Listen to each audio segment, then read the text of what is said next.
Solo negli ultimi 3 mesi sono stati tagliati al Veneto 330 milioni di euro, ma sono preannunciate altre riduzioni, mentre il residuo fiscale regionale ammonta a 21 miliardi. I soldi partono, ma non ritornano. In questo scenario si inserisce la proposta legislativa della Giunta regionale. Belluno continua a incamerare i canoni idrici, 16 milioni senza vincoli di destinazione, ma i canoni sono a rischio. Stanno parlando di questo a Roma, se li tolgono d'amblè 16 milioni di euro alla provincia, li tolgono al consorzio BIM, quindi ai comuni, cioè, è abbastanza devastante. Io ho fatto questa proposta, facciamo un gioco di squadra a carte scoperte e ragioniamo sulle singole funzioni, ditemi nel frattempo se consolidiamo questo concetto dei canoni idrici che rimangono in capo alla provincia svincolati.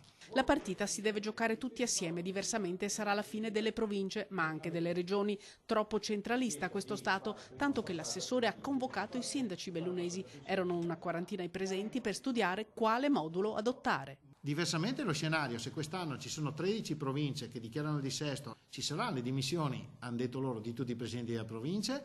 Per quanto riguarda le regioni, noi in questo momento siamo molto tirati, stiamo facendo la nostra battaglia. Qua il tema è centralismo, accorpamento e tagli periferici, oppure lasciare qualche soldo anche alle strutture periferiche. Bottacin legge anche questa strategia romana. Il governo sta andando chiaramente in una direzione centralista.